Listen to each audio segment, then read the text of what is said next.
All right, we'll go get started. So tonight it'll be myself, Dave Schueck, and Kirt Hedquist, who we'll have Kirt come over here and introduce himself real quick too. I'm a head coach for Lakeville fishing team located in Lakeville, Minnesota, and Kirt Hedquist. Good evening. I'm helping Dave out here. We'll spread the word about high school fishing, and I thought this would be a great format for it. If you have any questions, I'd like to have you hold all your questions till the end of the webinar, and then we'll have a question and answer period at the end. If you see there on the top of the screen, there's a thing that says Q&A. Just hold on to your questions till the end. It's a lot easier to take care of the questions at the end rather than trying to stop and start everything and answer some of these questions and stuff. So we'll jump in. First slide here. I do want Kirt to. I'll let Kirt come on full screen here and give a little bit of his background, and then I'll give mine, and we'll jump right into content for tonight. Yeah, I'm a Navionics Marine Specialist. I work with Navionics, and I spread the message on the love with Navionics and other stuff such as the high school fishing teams and other fishing programs and things like that. I'm from Minnesota. Of course, love the outdoors. I got a couple of boys that fish with me. Favorite species, walleye, which is kind of, and destinations are Mississippi River, Green Bay, trolling live bait. Some of the background of me, competitive walleye angler on trails, full throttle, beam and MWC. Won a couple of fishing tournaments in the past with my son Mac, and a member of the MPA. So with that, we'll let Dave jump back on here. Thanks, Kirt. Kirt asked if I would help with this, and I'm certainly glad to. A little bit about me. I grew up in Pennsylvania, New Jersey for the better part of 21 years, then moved to Minnesota, where I live now since the early 90s. Luckily had some parents who took me fishing, and I've been doing that for a very long time. I've caught and tracked, in case anyone's wondering, I have caught 40 species of freshwater and 20 saltwater species. I have done tournaments for bass, walleye, and trout, formal tournaments in Pennsylvania, in Minnesota. I've been doing multi-species tournaments and derbies and run my own since early 90s, and doing that for late 90s, better part of the last 18, 20 years.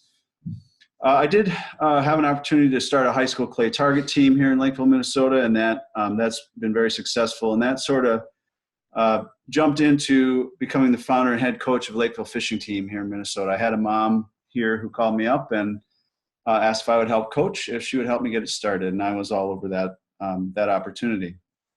I do have operations experience with teams like Clay Target and Fishing, and running nonprofits and being on their board of directors. My email is at the bottom there. Feel free to shoot me an email later if you have questions, want more information on our team, just have any general fishing questions. I'm happy to help if I can. So what about our team? We were founded in April 2015. We serve both Lakeville North and Lakeville South high schools. Those schools' grades typically are 400 to 500 kids in each graduating class. I think a little bit more even. So they're big schools. We serve grades 6 through 12, and we've got 53 on the team for this season, this school season. We've had a fun run so far, a lot of top fives. We've had 3 students named to the all-state team here in Minnesota, won multiple times, so that's awesome. We've also been blessed with going to the high school national championship for Bassmaster and for TBF. So we're really happy about that. I guess what I'm happier about is the first bullet around a great track record of community involvement. It's something I stress heavily on our team and in our community, and participating in conservation events. I always try to make sure I seek advice and input from our students and our parents, so we do that every year. And then we run it as a nonprofit. We have official board of directors and an advisory committee. That's just a little bit about our team. So how would you go about getting started? These are just some of the things you need to think about when you're trying to roll up a new team. First and foremost, I would have you ask, is your state sanctioning at the High School Athletic Association? Is it sanctioning fishing as an official activity or sport? Or does your state's DNR, Natural Resources Department, sort of coordinate that whole effort? I've listed some states there that already have some organized efforts at the High School Athletic Association or at the Natural Resources level. Illinois, for example, it's sanctioned through the High School Athletic Association. Kentucky, Missouri, I think the same. South Carolina, it runs through their game department.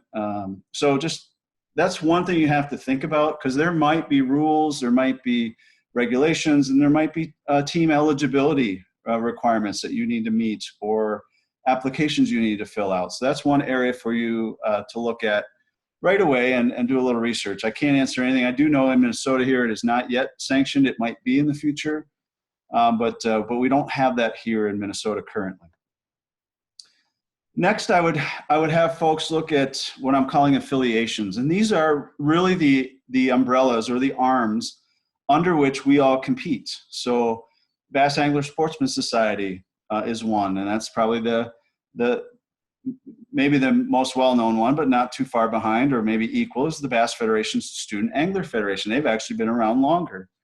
They partner with Fishing League Worldwide, FLW, and those two are really the giants in the industry. They run the lion's share of all high school tournaments across the country, obviously focused on bass, and that's where most of the high school fishing focus is right now, is on bass. As you saw from my bio, I'm a big believer in multi-species. I love fishing for many different things. And for our particular team, we looked at other organizations as well, like Muskies Inc. They do have, in some of the states here in the Midwest, they have high school fishing affiliations whereby they run high school tournaments. So we actually do some of those. And then in your particular state or locale, you may have other organizations that you can partner with or that you want to affiliate with on your team. To get started, really all you need to get started. Oh, go ahead. Paul? Oh, feedback. Sorry, Kurt's got his going. We're going to turn his off in a second. There we go. We may need to take your computer. There you go. Thank you. So sorry about that, folks. Kurt's got his other computer up here too, watching. What you're going to want to do right at the beginning is, at a minimum, you need 2 students and 1 adult who's going to act as the head coach or advisor. Ideally, you're going to want to start small. If you try to jump into this thing called fishing, high school fishing, and you want to have a giant team right out of the gates, you can do it. I'm not going to dissuade you from doing it. However, you're going to need to be very organized, and we'll talk about some of that stuff later. So whoever's getting the team started, whether that's the students or an adult, you're going to want to try to determine what size team you're targeting. Many start small. We started around 15, I believe, the first year, 12 or 15, and now we're at over 50. And there's some other states some other schools in our state that are much bigger than that, for example. What is your vision? Again, this is going to take on a mix of your students and your advisor. And what is it you're trying to achieve with your particular club or team?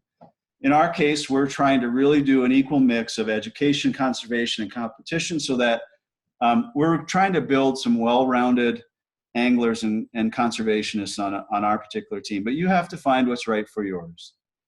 Also, single species, multi-species. There are many clubs across the country whose sole focus is bass, and that's awesome. In our case, we want to do multi-species, and that's great too. So you just have to find what it is you are targeting. School support. This is always kind of a hot topic. Does your school support fishing as an activity or not? And if it does, great. And if it doesn't, what do you do? So I've got some slides here later that touch on a number of these bullets. So I'll get into that. Once you determine some of those pieces up above, you're going to need to follow whatever your team formation and eligibility rules are for your state, for your affiliation, for your team size, etc. Almost always you have to have a roster and submit that to a variety of organizations. One other thing that always comes up is how are we going to fund this thing? Is it going to be through fundraising? Is it going to be through money from the school? Is it going to be through private donations, etc.? We'll touch on some funding things. These are the very basics of what you need to consider when you are getting started, starting up a high school team. Affiliations, I touched on Bass, I've touched on TBF and Muskies Inc. I put this diagram together way back when I started because I was confused at what level does all this happen. So we have, at the national level, we have Bass Angler Sportsman Society and TBF and Muskies Inc. at the very top nationally. They run adult tournaments. They run, pro or semi-pro tournaments. And then they also have some sort of a state arm, if you will, a state affiliate. In Minnesota, we have an organization called Minnesota Bass Nation, Minnesota Bass Federation, Twin Cities chapter, Muskies Inc., etc. Excuse me.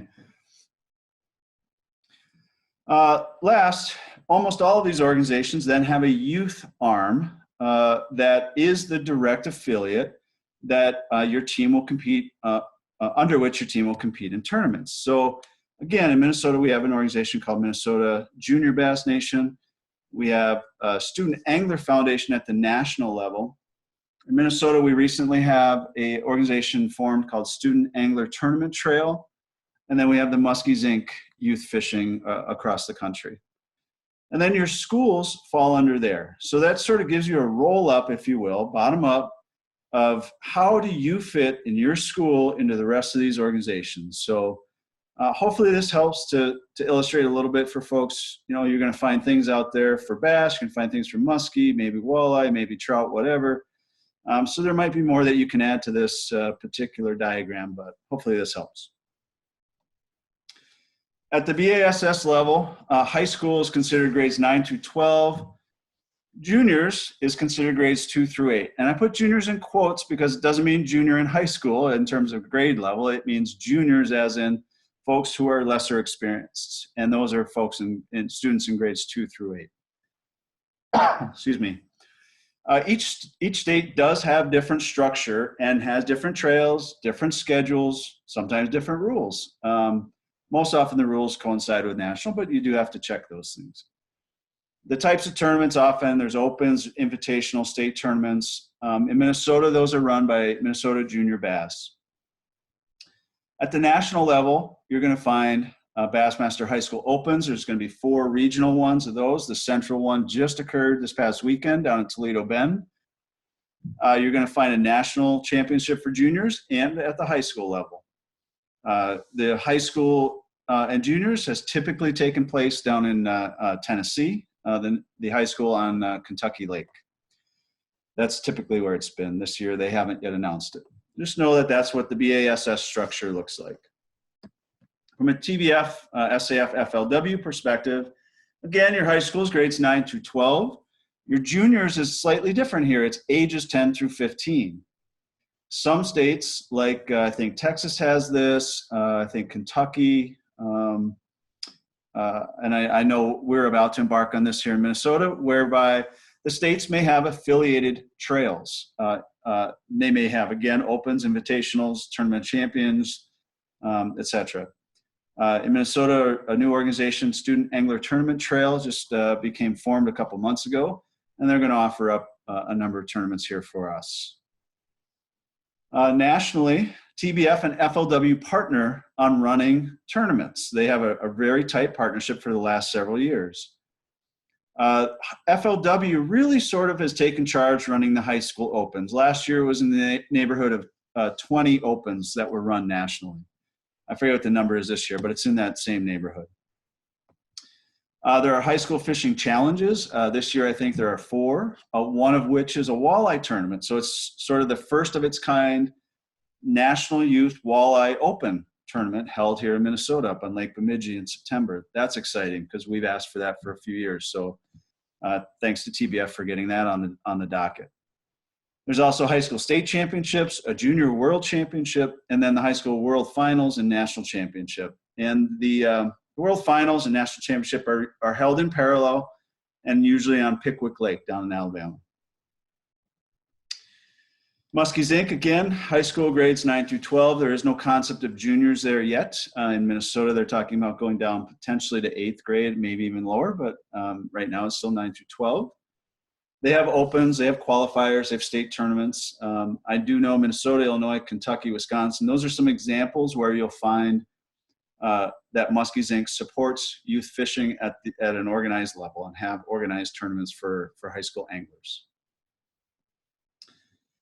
So just from our team's perspective, this is one of the things I did right at the very beginning was try to set out again our vision and our objectives for our team: education, volunteering, conservation, and competition. In our world, on our team, I refer to these as our pillars. I won't read these verbatim, but you get the idea. We are really looking at supporting all 4 of these pillars on our team. That's how we choose to operate ours.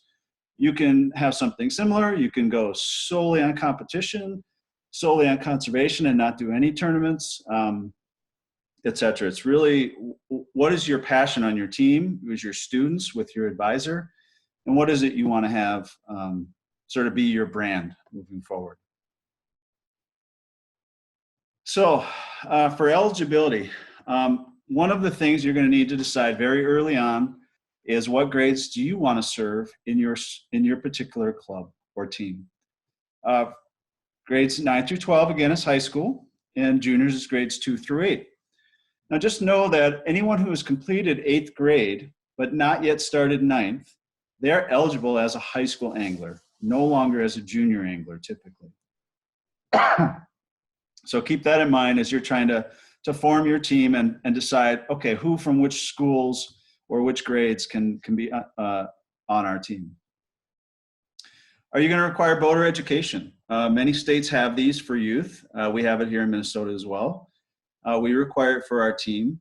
Some organizations under which you might compete in a tournament, they might require it for the youth as well.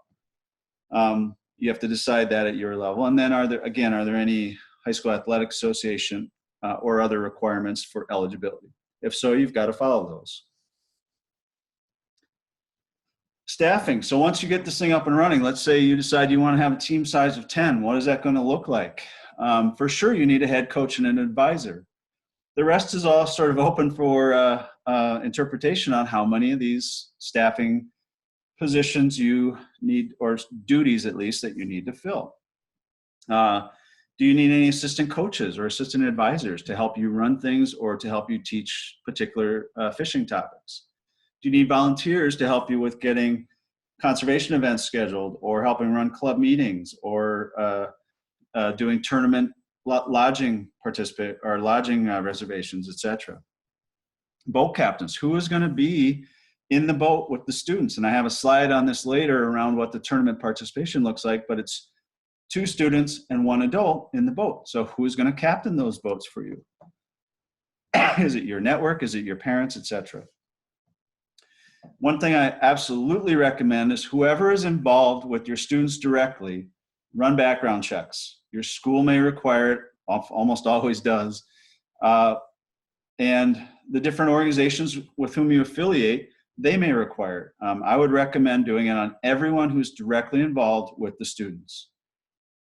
And then you might consider partnering with a local adult fishing club, a local bass club, for example. Almost all of them have guys that want to help with getting students or young anglers on the water. So they may partner with you and provide boat captains right out of the gate.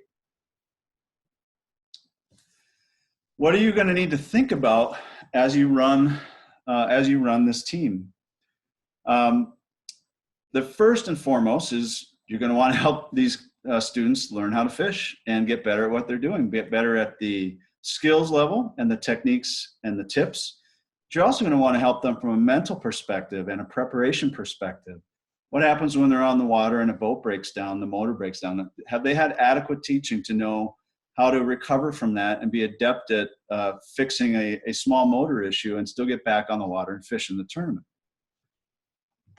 You're going to need to recruit new team members. All the team members don't stay around, the whole time. They may come on board for a year or 2 or 5, but then they're gone. So how are you going to replenish those folks? Typically, you'll have club meetings and events, and often those will be on a pretty regular schedule. They'll be either monthly or biweekly or weekly. In our case, we run monthly meetings. And on those, you're always going to want to have some topics. Are they going to be fishing topics you cover? Are they going to be conservation or safety topics or ethics, etc.? Will you have a guest speaker? Are you going to do any conservation projects with your local fishing organizations or your local conservation DNR office?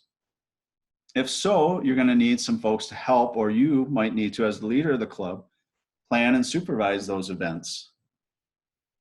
You might need to manage your team roster, any waivers or emergency medical info, which I would highly recommend you gather during your registration process, and I'll cover that in a moment. You're going to want to promote community involvement, or at least we do. You don't need to, but it is a nice added benefit of having this formal club for students. You may want to coordinate your tournaments and track those results. Some states or some organizations do the coordination really well, others don't, or have not enough staff to help with that. And so you may need to take on more on your team with coordinating participation. Got to manage team finances. You may or may not need to coordinate fundraising and sponsorships. That again is going to need to be something you decide on your end if it's right for your team.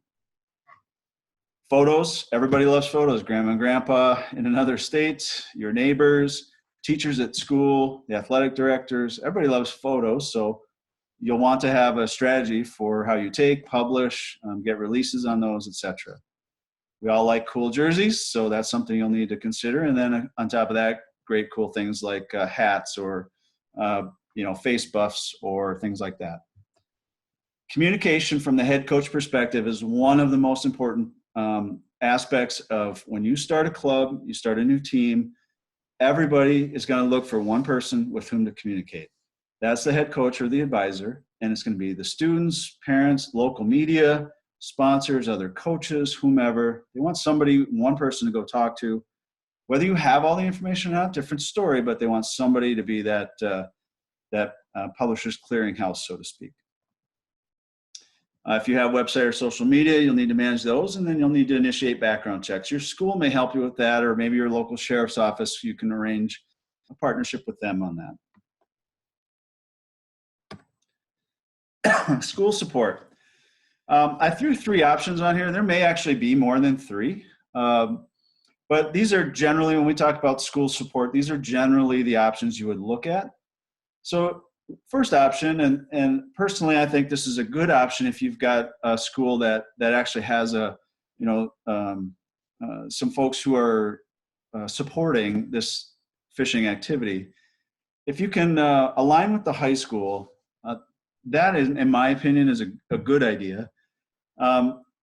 You have sort of 2 flavors of that. Are they going to provide any funding from their school booster club, or are you going to have to provide funding independently? There's different flavors of where that funding comes from for your club. Personally, get to know your athletic director, your principal, or your school board. Different communities have different levels of who sort of approves a new activity at the community level. And then almost always, you're going to need to create a proposal or an application or to be recognized. In our case, we run as what's called an independent provider here in Lakeville. And there's an application form that we have to go through for that. If your school does not have the ability or the desire to support fishing as a club, then your next level is align with community education or a youth association in your community. I know in Minnesota we have a couple of these that I'm aware of that align with either community ed or a specific youth association in their city. You'll want to know who runs that. Is it a director or president? Do you have to fill out a proposal? Do you just call them on the phone and say, hey, I'd like fishing to be recognized, and they put it on their calendar? You have to do some networking there and have some conversations. Lastly, you could run it completely independent, your own funding, your own schedule, your own everything. And that's a little harder, but it's absolutely an option. As far as education goes, this is just some ideas. I'm certain that clubs across the country have a bazillion more ideas than what I've got listed here. Just know that for education, some things to consider will be club meetings and guest speakers. Kirt Hedquist here, who's with me tonight, he's come to our club several times and spoke on Navionics on the phone app. He's spoken about some sonar topics. So find the folks who you can network and bring them in so that they don't have to, your students don't have to hear you talk the whole time. They sort of get tired of hearing me talk all the time.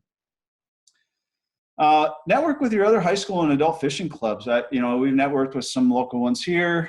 I've gotten to know some of the other high school coaches really well, and I appreciate their feedback. And I like learning from them what they're doing. Gives me ideas. Sometimes I give them ideas. It's just nice to have that camaraderie and competition.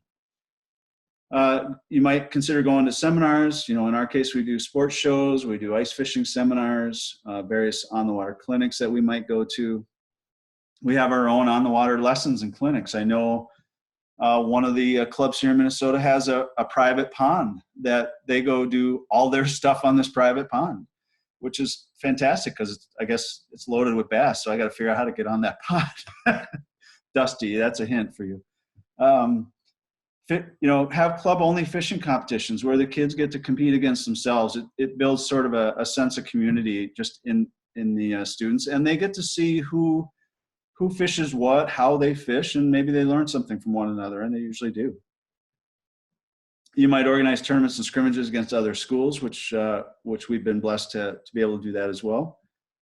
And then for education topics, in our case, I really struggled with having a team of 50 folks at 50 plus and not having a formal education plan, so to speak, and not having assistant coaches that would help me. This year we brought on 6 assistant coaches to help me, and that required us to have a little bit more structure to what we're doing. So I just have a screenshot on here of our Google Drive. We use Google Drive a lot, and we've got coaching topics listed in there that any of us can sign up for and organize. Do what's right for your club, but bottom line is have a plan for how you're going to teach your topics and who's going to do it.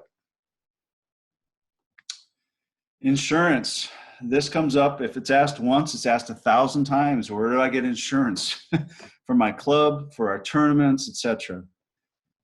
Just know that if you affiliate with BASS or TBF, that you do get some insurance coverage provided by them. It's under an umbrella policy for BASS and TBF. I have tried to get the actual insurance policies because I like to know the nitty-gritty details of these things on what is and what is not covered. Just know I have not been successful in getting the actual insurance policy. If you are successful, great, please let me know. I think you'll hit the same roadblocks I do. What you can get is what's called a certificate of insurance that shows you are covered for a given event or a given meeting, etc. I won't necessarily provide advice on which one to go with. Just know they both have insurance. Their coverages are slightly different. Each does have an FAQ doc that you can refer to about what is covered and how much and by whom, etc. You may find that you don't like that insurance coverage, or you're just uneasy with any exceptions that might be in a policy that you can't read. Then you might want to go get your own insurance coverage. I know of at least one other team in Minnesota that has done that. I would tell you to seek advice. We have not done that for our team. It's something I've considered. But if you do it, make sure you seek advice on finding the right coverage for your club that covers students, coaches alike, and covers any events that you would run both on school premises or tournaments you might run in-state or participate in-state or out of state. So just seek advice on that. Lastly, know that your boat captains, whoever's running the boats, taking the students out in a tournament, they do need watercraft liability insurance. How much varies by the tournament. So BASS is a $300,000 coverage for watercraft liability. TBF, their rules state that the amount has to be what they call reasonable amount, or I think that's called reasonable amount.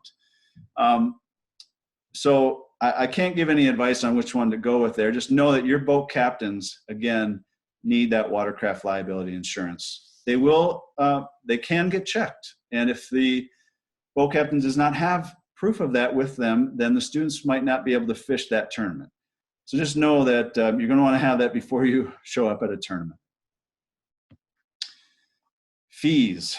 I tried to think about all the stuff that folks might want to consider when deciding how much do I charge for a student to be on our team? Or do you just say, hey, the student and parents, you guys cover the whole 9 yards and the school doesn't help at all? Here are some questions that you should consider as you are trying to establish what those fees look like. Do you want to have a team admin fee? Does that need to cover things like legal expenses or other administrative expenses along the way? There's some along the way. There's not a lot, but there's some. If you affiliate with an organization like BASS or TBF, do you need to do any dues or costs for their tournaments or their memberships? BASS and TBF, you do. You have to have a national membership for those organizations to compete in their tournaments. If your school is doing fishing as an activity, they have a special fee for that. In our case, we do. Who's going to pay for jerseys? Who's going to pay for apparel? Are you going to do fundraising or volunteering? And if folks don't do that, have you considered whether you're going to make people buy out of that fundraising effort, for example? Are you going to try to get donations, private donations or sponsorships, either endemic or non-endemic sponsorships? If so, who's going to do that and how much are you seeking?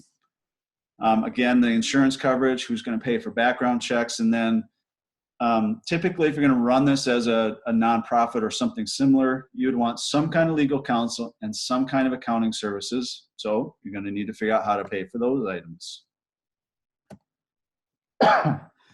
Jerseys, another massive hot topic across the country, and lots of opinions on this topic. Should the jerseys have sponsors or not?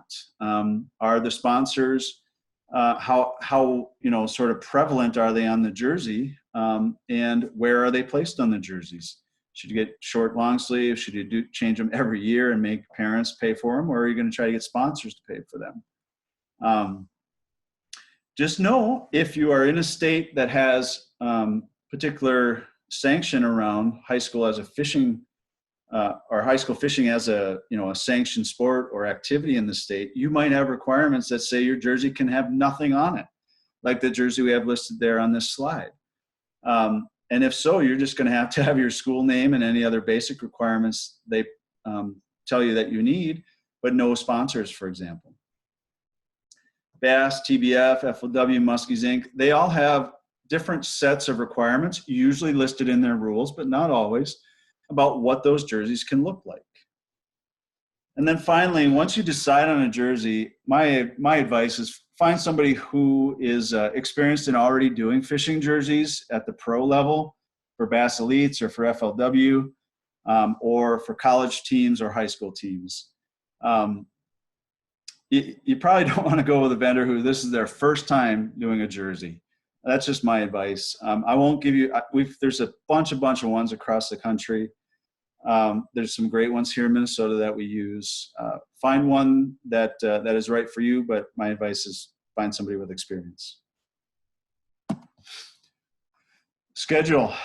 Again, your parents are almost always going to ask you in like November, December, in our case for the upcoming summer, what tournaments are we going to fish? When are they? Where are they? I need to plan my family vacations for the summer, so I need to know those now.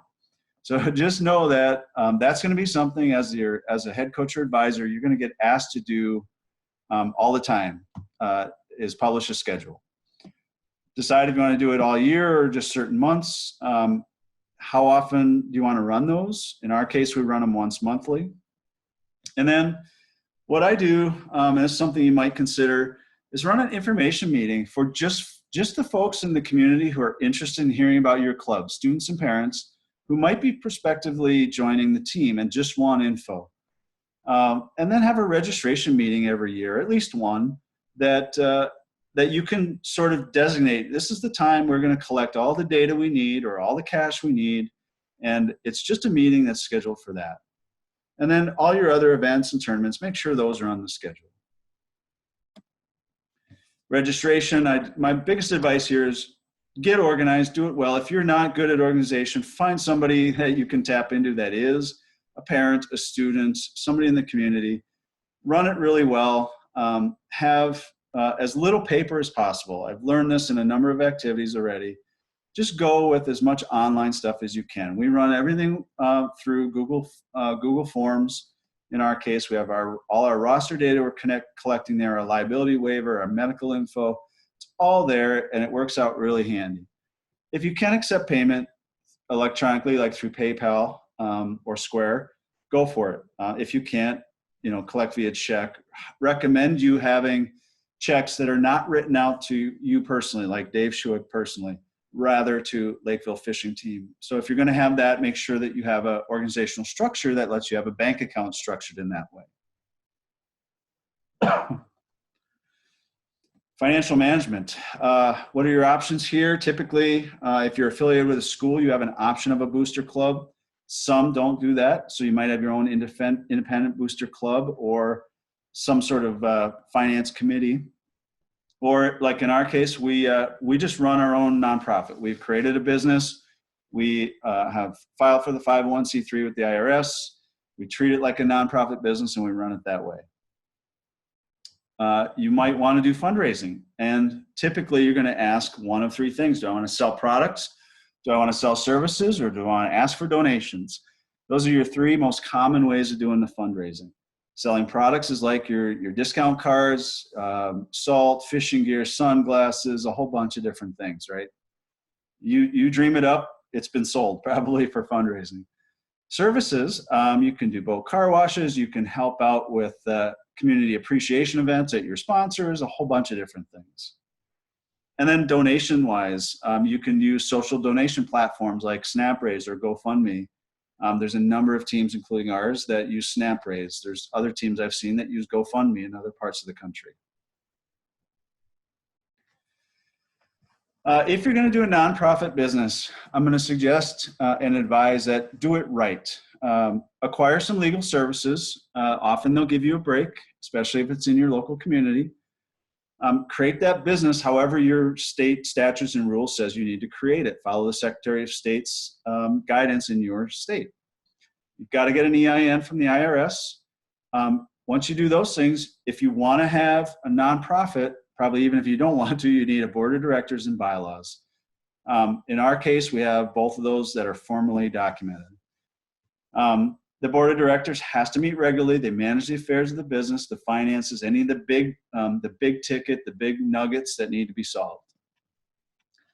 I suggest managing your funds in a business bank account of some kind, whether that's at a credit union, a bank, whatever. But make sure you have some tight controls over who pays for stuff, who approves stuff, and how receipts are managed. You'll need that when it comes time to do your accounting.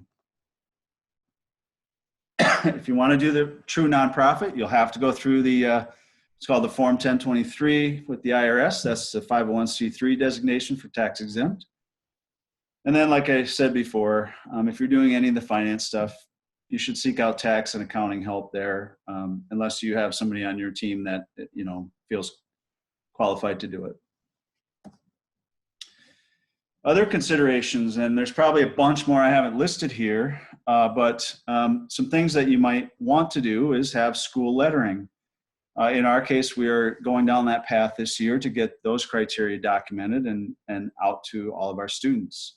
Are you going to have team captains? If so, what are the criteria for them? What are they going to do throughout the course of your season to help out the other students? This year, we introduced team captains on our team as well. This is the first time we're trying it. And so far, I'm really happy with the selections that we've made. And we're going to learn a little bit as we go. And then how are you going to communicate? Is it going to be solely through meetings? Are you going to couple that with email, with website, with social media, with something like MailChimp or Constant Contact, things like that? Or how are you going to communicate? It's going to be something your parents expect and your students expect, probably more often than you're willing to do it. But you just need to know that that's an area that your students and parents will find comfort as long as you are communicating effectively and regularly. Tournaments, there's all kinds. There's opens, qualifiers, invitationals, national championships. You get the idea. One thing I got to tell you is make sure you know the rules. Read them all. Don't just get them and put them in the glove box of your boat, or you get them at the pre-tournament meeting, you stuff them in your suitcase back in the hotel. Please know those rules. The students can get disqualified if any of those rules are broken. The tournament directors are good guys, but they've got to enforce these rules across the board in a fair fashion.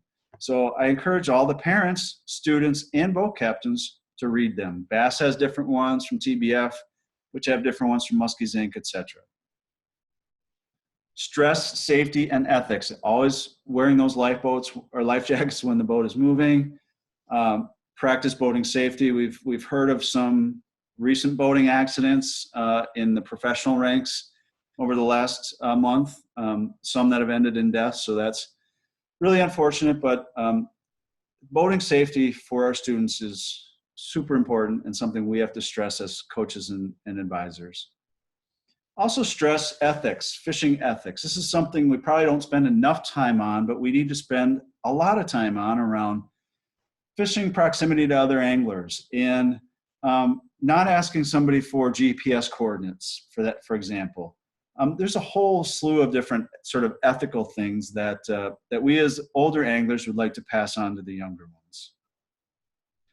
Tournaments are two student anglers to one adult. The adult operates the engine, and the student basically runs everything else. Some tournaments say they must do everything else, but you really have to look at the affiliate who's running the tournament and understand what their rules are regarding what students can do and what the adult can do. There's basically two formats of tournaments. There's a weigh-in with specified limits of fish. This is by far the thing that is the most common. It's where you bring in 5 fish or 6 fish or 8 fish, whatever the tournament rules are, and you weigh them at a weigh-in station, and there's probably flights around when you are due back, and there's a leaderboard, etc. An alternative format called catch, record, release is taking on more and more momentum here as the years go by and as more tournaments do this. In Minnesota, for example, we started this in an angler tournament trail last year, and the student angler tournament trail this year is going to continue that. It's a successful and works really well and really is supported well from your natural resources departments because you're not hurting the fish. Boats, folks always get confused. I need this fancy, gigantic, cool bass boat with a 250 horsepower engine on it. You do not need that. You need 16-foot or greater boat with a tethered kill switch, a functioning live well. That's it. There's no specs on, you need to run a Yamaha, or you need to run a Merc, or you need to run a Skeeter or a Ranger or whatever. You run what you can run as long as it meets the bare minimum, which I have listed there. And you're typically going to find your boats supplied by family or colleagues or adult fishing clubs or your parents, etc. Boat captains, the amount of coaching varies widely by tournament and by affiliates. And by what I mean is the boat captain allowed to talk to and provide advice on fishing techniques and locations throughout the tournament, or only during designated breaks during the tournament? BASS has different rules from TBF in this regard. And then also regarding netting fish or helping with untangling snags or, fixing a reel or whatever. That amount of physical assistance, that varies by tournament. Again, you have to go back to the rules. Again, they need watercraft liability insurance. And one thing that we've learned, and I'm sure that all the other teams across the country already know this, treat your boat captains really well. Treat them with respect. Give them plenty of advanced warning or advanced knowledge of when tournaments are coming up so they don't have to do last-minute changes. And then help them out while they're doing it or after they're done. Some examples, give them gas cards or a lodging stipend or whatever. Again, you may need to seek your accounting or your legal advice on what's allowed depending on your organization structure. But bottom line is your boat captains, without them, you don't get on the water. The students don't get on the water. So please treat them really well. In our case, we do this around Thanksgiving. We send out a nice note to our boaters. We do reward them throughout the year at every event as well, but this is something that we do for our captains each year. Lastly, and we're just about done here, folks, keep it fun. This is I know we've had there's not a lot of great cool stuff I can show you on this other than try to share a bunch of info.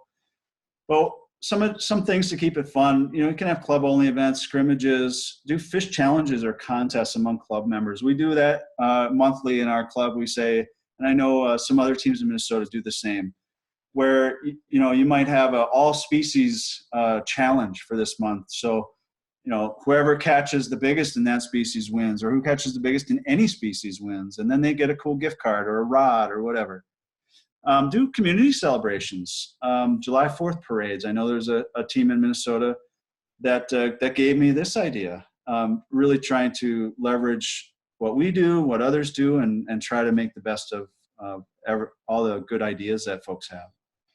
Go to sports shows, learn from other people. You can make lures, rods, host any casting competitions. We've done a bait casting competition for our students. That was a really fun hit for everybody. We did flipping, pitching, and we did longest cast. That was fun.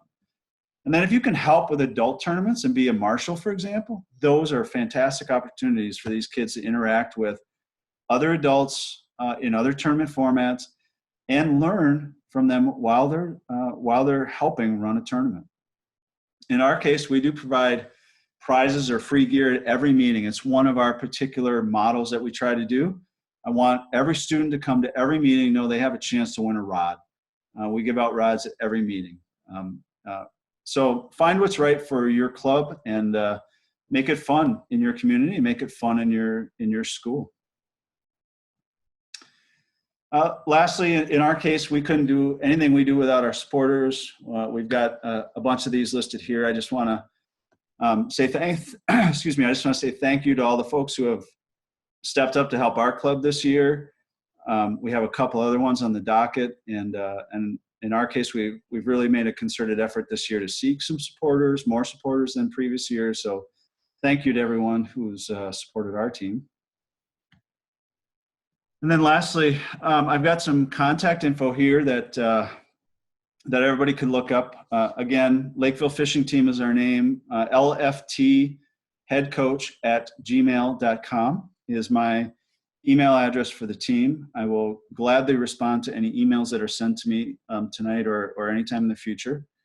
We do have a website. You'll be able to find many of the pieces of information that I shared tonight are on that website or on our Facebook page.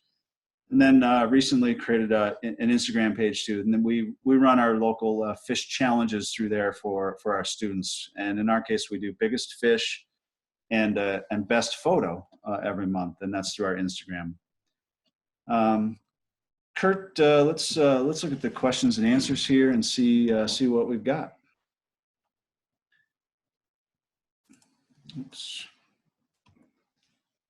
Let's go here to Q&A. Yep, there you go. Okay, so Stephen Peach from Grand Rapids asks, is there a limit on the number of coaches allowed per team by the affiliated series, i.e. Minnesota Junior Bass, TBF SAF, SAO, SATT, etc.? Stephen, I am not aware of any limits on the number of coaches. I've never read anything in any of the rules that states a number of coaches. So I have not seen that in writing or ever had it verbally expressed to me. In our case, we have myself as the head coach, and we have 6 official assistant coaches that we brought on this year. Nobody has said anything that was not allowed, and I haven't seen it written anywhere. So good question.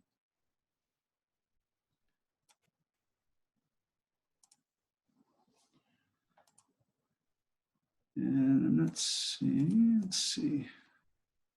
Any other? So far, that's it. So far, that's it. Okay. Let's just remind people to scroll down and use the question and answer. If you scroll down to the top and bottom of the page, you'll see a little box pop up. It's a Q&A. Type in your questions there. Oh, here's Jennifer. So Jennifer asks, sorry, Jennifer, I'm gonna mangle your last name, Jennifer Benishevsky. I hope I got it right. Is there somewhere on the web to find examples of forms or other info to get started with? There are, Jennifer. Minnesota Junior Bass, I know they've got some stuff on their web. I think it's pretty outdated now. I can help you out with that and just give you some guidance there. From a Student Angler Tournament Trail, there is some information on their website, studentangler.org, that would help you get started. From a team perspective, you certainly can look at our website, lakevillefishingteam.shutterfly.com. Click the registration tab, and you'll be able to see the form that we use for registration to capture our roster info, our liability waiver, and emergency medical info. That's a start for those items. Regarding the roster management for bass and TBF, if you need to manage your roster for TBF, you go to highschoolfishing.org, and can't remember right on there, but highschoolfishing.org is the website for TBF SAF at the national level. There is a way to manage your roster online with them. BASS, there is a way too, but in Minnesota, we typically go through Minnesota Junior Bass to submit our roster, and there's usually a format that they like to get. I guess I'm not sure if there's any other specific forms you're seeking, Jennifer, but if there are, certainly send us another Q&A and we'll, hopefully I can answer it further.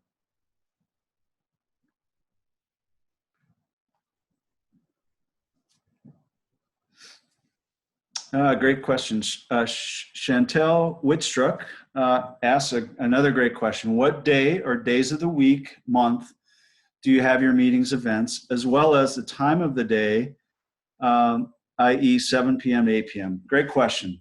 Chantel, we run ours from typically 6:30 p.m. to 8 p.m. and we typically run them on a Tuesday or a Thursday. We avoid Wednesday because there's lots of things going on Wednesday, but often there's religion class on Wednesday and a variety of other things. So we typically avoid Monday, Wednesday, and Friday, which narrows us to Tuesday, Thursday for our club meetings. As far as events go, we try to do events like cleanups for conservation or local scrimmages or tournaments, etc. We try to do those on the weekends because if you can give enough advance notice, then parents have potentially more flexibility there. From the BASS and TBF perspective, you have a little less control on when they offer their events, their tournaments. At the national level, often those are on a Saturday or a Sunday. At the local level in your state, those can vary. We have them here in Minnesota on Fridays very often, sometimes on Saturdays and Sundays. Occasionally even like on a Tuesday in the summer for the juniors. So that really varies heavily across the country on when that is. Chantel, I think I answered your questions there. I know there are clubs that run once a month, like ours run once a month. There are other clubs that do bi-weekly or weekly, and I know those vary all across the week when they do them, if it's right after school, like 3 p.m., etc. Jason Barr, Brainerd head coach from Brainerd asks, Dave, do you run your team 12 months of the year? Yep, Jason, we run ours 12 months, really 11 months, sorry. We officially run it 12 months out of the year, but I encourage everyone, mostly for my sanity, to take December off for the holidays. So I don't schedule any club meetings in December. I try not to have any, guest speakers or anything that's going on in December, just because our lives get hectic during that time of year. But otherwise, yes, that's what I do. I try to run it year round. Another question from Jennifer. Do you find it hard to get parents or others with boats in the community to get involved / donate time? Jennifer, that depends. what I do find is that for any tournaments that are on, tournaments or events that are occurring during the week, like a Tuesday or a Friday or Thursday or whatever, those are always much harder. Not because the parents or others don't want to get involved, but they have their work responsibilities and they can't get away from work, for example, or they may not have that luxury or that flexibility. So it's hard, not because they don't want to, but just because of their scheduling requirements.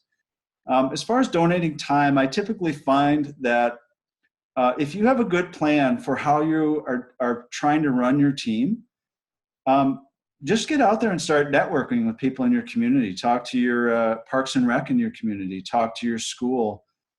Get involved with community events that are going on. Talk to your local DNR agents, etc. I find once you start that conversation, it flows very naturally, and there's usually more folks willing to donate time than the head coach has to organize everything. At least that's what I find. And so I'm really thankful for the folks who do donate their time. It's a big commitment, and I really appreciate it.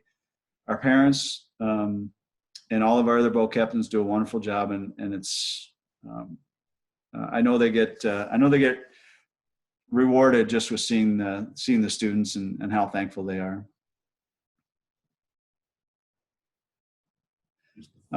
Lastly, if there's no other, I don't see any other questions at the moment. Just know that this has been recorded. If all goes well, I will get this shared out on the Navionics YouTube channel. I don't know if that'll be tonight or when that'll be, but we'll get that published out there in the near future. Let me do a last quick check here for any questions and answers. That's it. I'm not seeing any. There's one. One Thank more. you. Oh, thank you. You're welcome, Jennifer, and Chantel, and everyone else who asked questions and expressed thank you. You're quite welcome. It's my pleasure. I'd be happy to stay on another minute or two if anyone has questions. And if you'll notice I didn't publish my phone number. If you'd like my phone number, please shoot me an email or look me up on Facebook. I'm happy to share it. I just don't want to share it publicly through the slide deck here. There's one. Okay, looks like we have another question coming in from Casey Johnson. How do you limit the number of kids if you don't have enough boats available? My fear is getting more kids interested and not enough adults with boats to help. That is a wonderful question, and it's a challenge. Quite honestly, it's a challenge. There's two tacks you can take, generally speaking. One, you can open your team up and invite as many folks who want to join under the parameters of the registration guidelines you've set, and make no particular commitment to them around tournaments, saying that if we have 50 students on our team, that we are going to be able to get 25 boats for every tournament and have the entire team participate. That's the tack that I take. There are other teams in Minnesota, for example, that they only take on the number of students on their team for which that they have enough boat captains guaranteed for every tournament. So they will have a smaller team size, but they will be able to commit and know for sure that they can get everyone out on the water if they so desire. So there's no right answer there, Casey Johnson. There's no right answer. It's really, you have to choose what you think is right for your community, for your students. Maybe ask your students, if you have a set of students who want to start this team, ask them what they think. Again, I would recommend starting small. That helps you in this anxiety of finding boats. If you have 50 students like we do, or more like some of the other teams in Minnesota, it gets hard. It's really hard to find boats sometimes. Okay, next question from Melissa LeBeau. How involved are girls? Do they compete with the boys or together? Great question, Melissa. Girls are heavily involved. There are teams in Minnesota that have a high a high number of girls on their team. In Lakeville, unfortunately, I don't have a high number. In fact, I have 0 this year. Not because I don't want them, just because it just didn't work out this year for whatever reason. So, but girls are heavily involved. I know Brainerd, for example, has a lot. White Bear Lake has a lot of girls on their team. And I'm sure I'm missing some others that have a lot of girls in their contingent on their team, but they are heavily involved. I know at the national level, they are heavily involved. We actually will be sending there's some girls, I think, that are going to some of the national championships as well. So nationally, we could probably do a much better job getting them involved, but again, find a way to keep them involved, make them feel comfortable, and they compete just the same as the boys right next to them. And I know Howard Lake, for example, has a boy and a girl that compete in the same boat. So yeah, that's entirely up to you, but I'd encourage you to get them involved. We certainly need a lot more female participation in the angling industry.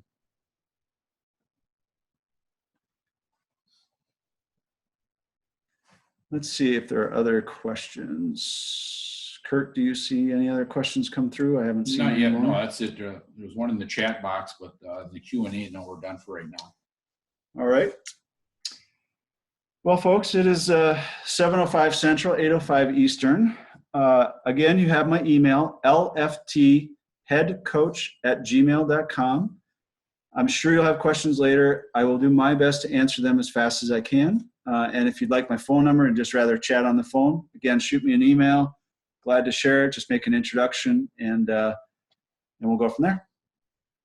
Any final parting thoughts, Kurt? No, that's it. I think we covered a lot.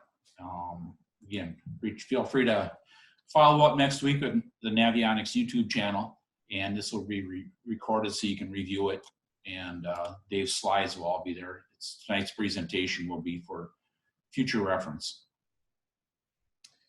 Well, everyone, thank you for your time tonight. Appreciate it. I'm glad you can join. And again, best of luck with your fishing endeavors. And I hope you have a team and it does really well.